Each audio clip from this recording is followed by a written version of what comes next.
হলো পোলাও, বাসন্তী পোলাও। কি মজা! পোলাও আমি তো খুব ভালো খাই। তা সে মানব ভালো খেত খুব, তবে তার মার সামর্থ্য তো বিশেষ ছিল না। তারপরে এইভাবেই চলছিল। একদিন খুব বৃষ্টি, চারিদিকে জল জমে গিয়েছিল। নদীর দিকটার অবস্থা আরো খারাপ। নদীর ভাঙনে বিতানদের ঘর প্রায় যায় যায়। কি হবে বলতো মানব? নদীর কি স্রোত দেখেছিস? বাড়িটা মনে হচ্ছে এবার নদীতেই গিলে খাবে। না না, অমন সর্বনাশের কথা বলিস না। তোদের বাড়িটার সামনে নদী বাঁধটা আছে তো, কিছুই হবে না, দেখিস। নদীর বাঁধটা তো আছেই, তবে তাতেও খানিকটা জায়গা ভেঙে যাওয়ার মুখে, ফাটল দেখা দিয়েছে। কেন? মেরামত করলেই তো হয়। কবে মেরামত হবে তা কে জানে। কিন্তু হাত গুটিয়ে বসে থাকলে তো হবে না। চল সবাই মিলে বাঁধটাকে একটু মজবুত করে দেই। আমাদের এই বাঁধ সারাতে এই দুর্যোগে আর কে আসবে বল? বাড়িতে তো অসুস্থ বাবা মা। চল দুজনে মিলেই শুরু করি। কিন্তু মাটি তো সব ভিজে কাদা। বালির বস্তা আছে বাড়ির পিছনে। চল সেইগুলোই বাঁধটার ফাটলের দিকে দিয়ে দেই।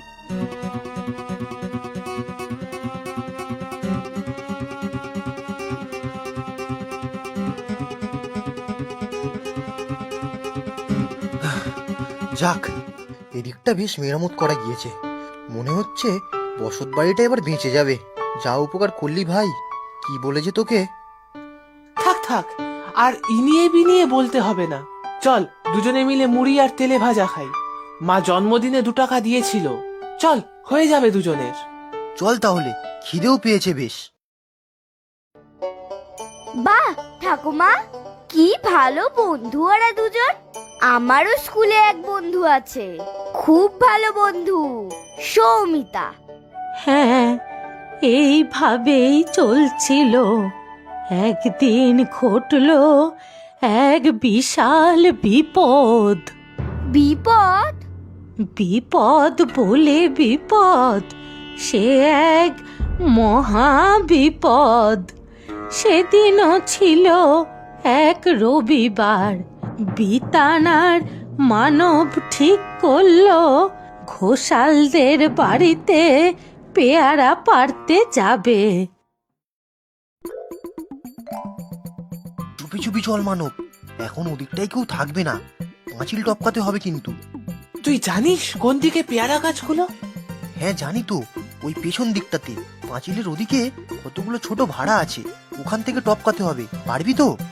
ওই পাঁচিলটা তো খুব পারবো। ব্যাস, পাঁচিলে উঠতে পারলেই পেয়ারা হাতে পাওয়া যাবে। কেন? নেমে গাছে উঠলেও তো হয়। না না, নামা যাবে না। একটা বড় কুকুর আছে ওদের, তাড়া করলেই আর রক্ষে নেই। ইস, ডাসা পেয়ারাটা হাতে পাচ্ছি না যে। বড় পেয়ারাগুলো সব দূরে দূরে। টেনে ধরতো আর একটু ডালটা, দেখি হাতে পাই কিনা। আহ বিতান, বিতান, আহ পায়ে খুব লেগেছে, দাঁড়াতে পারছি না। দাঁড়া দাঁড়া, আমি আসছি।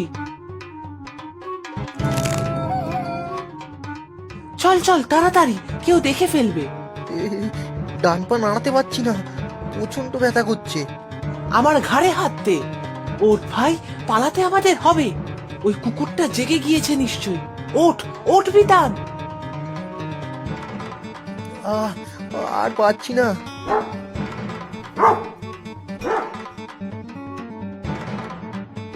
এই দেয়ালের গর্তটাতে বাপাটা দে, আমি ডান পা টেনে তুলে দিচ্ছি। তাড়াতাড়ি পাতল, কুকুরটাকে ছেড়ে দিয়েছে মনে হচ্ছে।